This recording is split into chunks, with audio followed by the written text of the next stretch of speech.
تلفظ درست ہی نہیں ہوتا، پتہ نہیں قا اور تا میں فرق کیسے کرتے ہیں، ہا اور ہا کیسے ادا کیے جاتے ہیں۔ مجھ سے تو ضاد ادا ہی نہیں ہوتا، میں کیسے ادا کروں؟ پریشان ہونے کی بالکل ضرورت نہیں، کیونکہ میں لے کر آئی ہوں آپ کے لیے مخارج کا خزانہ۔ ہر کسی کو شروع میں مشکل پیش آتی ہے، لیکن جب ہم حروف کو صحیح ادائیگی کے اصول سمجھ لیتے ہیں تو ہر چیز آسان ہو جاتی ہے۔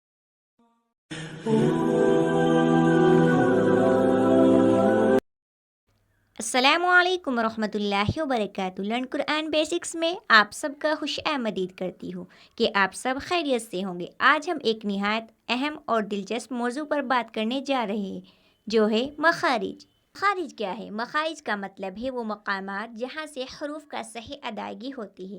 آج ہم سیکھیں گے کہ مخارج کتنی اقسام کے ہوتے ہیں اور اس کی شروعات کس طرح آسان طریقے سے کی جا سکتی ہے۔ انشاءاللہ اسے اس طرح سمجھائیں گے کہ ہر کوئی اسے بآسانی سیکھ سکے۔ تو آئیے قرآن کو بہترین طریقے سے سیکھنے کے سفر میں ہمارے ساتھ ہو جائیے۔ تو چلیے شروع کرتے ہیں۔ اعوذ باللہ من الشیطان الرجیم، بسم اللہ الرحمن الرحیم۔ پہلے دیکھتے ہیں مخارج کا بیان۔ مخرج واحد کا صیغہ ہے، مخارج جمع کا صیغہ ہے۔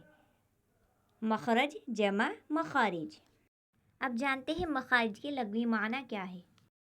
مخارج کے لغوی معنی ہیں، لفظ مخرج عربی زبان سے لیا گیا ہے، جس کا لغوی مطلب ہے نکلنے کی جگہ۔ مخارج کا مطلب ہے نکلنے کی جگہ۔ مخارج کے اصطلاحی معنی ہے، تجوید میں مخارج سے مراد وہ مخصوص مقامات ہیں جہاں سے عربی حروف ادا ہوتے ہیں۔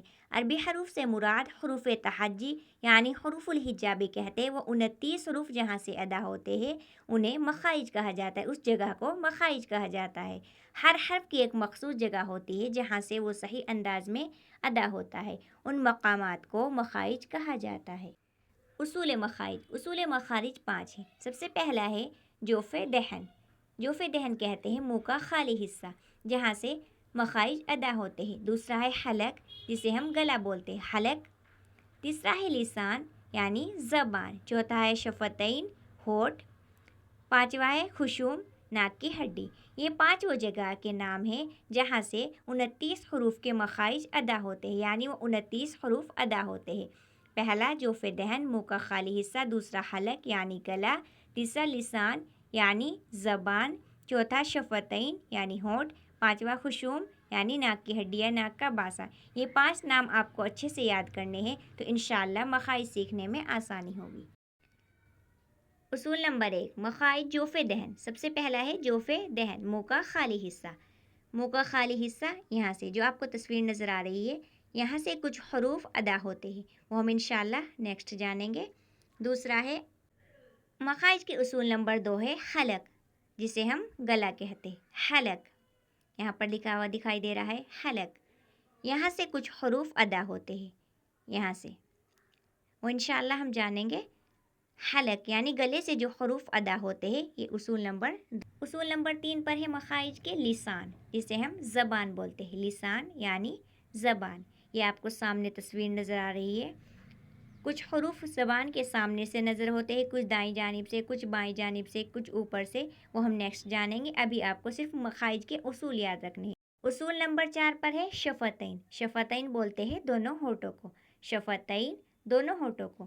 یہاں سے کون کون سے حروف ادا ہوتے ہیں وہ ہم بعد میں جانیں گے، آپ کو صرف ابھی مخارج کے اصولوں پر دھیان دیں۔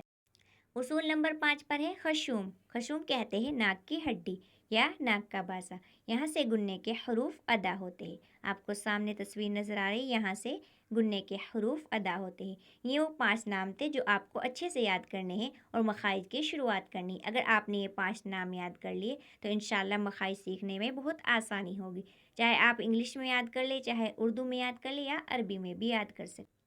یہ وہ 5 نام ہیں جو آپ کو اچھے سے یاد کرنا ہے۔ پہلا ہے خشوم یعنی ناک کی ہڈی یا ناک کا باسا، جوف یعنی منہ کا خالی حصہ، حلق یعنی گلا، شفتین یعنی ہونٹ، لسان یعنی زبان۔ یہ 5 نام آپ کو اچھے سے یاد کرنا ہے۔